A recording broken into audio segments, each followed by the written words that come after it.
Hey guys, it's Godbars here, the self-proclaimed hip-hop historian, and this is the 93rd episode of my series, where I grab a vinyl from my collection, talk about why I love it, what influence it had, and what its place is in the grand scheme of hip-hop. While hip-hop has had dozens, even hundreds of artists that reside in pretty much every subgenre possible, there's some names associated with certain styles of hip-hop that are pretty much impossible to separate. For example, you can't really talk about G-Funk without mentioning Dr. Dre, Snoop Dogg, Ice Cube, or DJ Quick. Just like you can't mention jazzy, positive, and Afrocentric 90s hip hop without talking about Native Tongues members like De La Soul or Tribe Called Quest.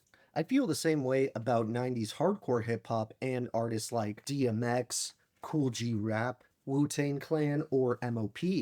But while they and a myriad of other legends are synonymous with darker 90s New York boom bap, for hardcore hip hop, there's no name, for me at least, that comes to mind quicker than Onyx. You can never hear a second of their debut album Bacdafucup and still get a pretty good read on the group's MO just from the bald heads and menacing faces on the cover. While I'm not too sure about Fredro's claim that MJ and the Fab Five got bald heads because of Onyx, it is undeniable that their unique presentation impacted a massive amount of hip hop fans. All four original members felt inexplicably on the same page here, from cousins Fredro Starr and Sticky Fingers to the other talented members Sonny Cisa and Big DS. And a large amount of the credit for this group even existing at all has to go to Jam Master Jay, as signing Onyx early on when they only had a demo out was one of the many game-changing, culture-shifting moves he made throughout his illustrious career. Another one of those accomplishments being that he actually mentored a young 50 Cent years before Em and Dre would get their hands on him. And by linking him with another legendary group that Jay helped put on, Onyx was actually able to give 50 his first ever track appearance to my knowledge on a song called React.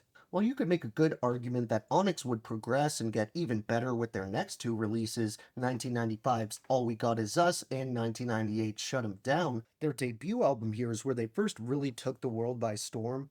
Fridro and Sticky also starred in the classic 1993 film Scrapped, where they got to show their acting chops alongside other MCs like Busta Rhymes, Yo-Yo, and Cool Mo D. I've mentioned multiple times how 1993 was one of hip hop's most stacked years, but this applies even more when you look into the various acts who put out game altering LPs that year just in New York. Of course, you have Wu Tang's 36 Chambers and Tribe's Midnight Marauders. But in 93, the Mecca also produced classics like Enter the Stage by Black Moon, The Lords of the Underground self-titled debut, De La Soul's third album, KRS-One's Return of the Boom Bap, Brand Nubians In God We Trust, and the first volume of Jazzmatazz. That isn't nearly all of them, but while I can't imagine anyone pulling any two albums more beloved and influential than 36 Chambers and Midnight Marauders, I personally would put Back the Fuck Up in at least the top 10 for that year. It's the definition of an LP that doesn't compromise, and every second is being used for its full potential.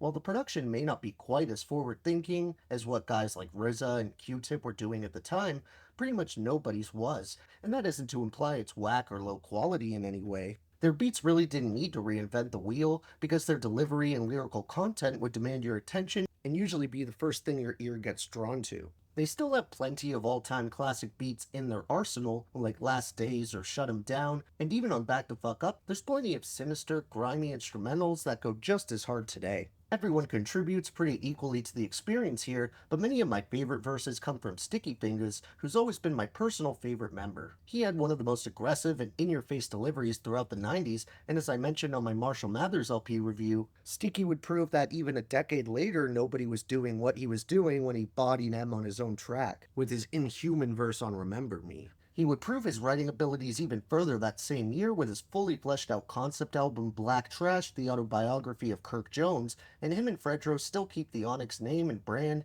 insanely active to this day. Jam Master Jay actually did a good heap of production on here as well as executive producing, and they also had assistance from Chai Skills, Cool T, and Jeff Harris. Sadly, all the Onyx music prior to this point was lost when their former music producer B-Wiz sold his SB12 and moved to Baltimore to sell crack, where he was subsequently murdered there not too long after, taking all their music up until that point with him. That tragedy ended up ultimately working out for the group in a weird way, as that quest to find a new producer is exactly what resulted in this album sounding how it does. There aren't many features on here, but you really don't need them, as it backs up my earlier claim of these guys making every second possible count. This is definitely one of those projects where to me, it comes off like it was made with the mindset of, okay, odds are this is the only chance we'll ever get to make a record, so we better try our best and make it count. And make it count they did, becoming a national sensation through their memorable looks and attitude, as well as massive hits like Slam, which basically blended mosh pits into an actual dance and still is done all the time today, regardless of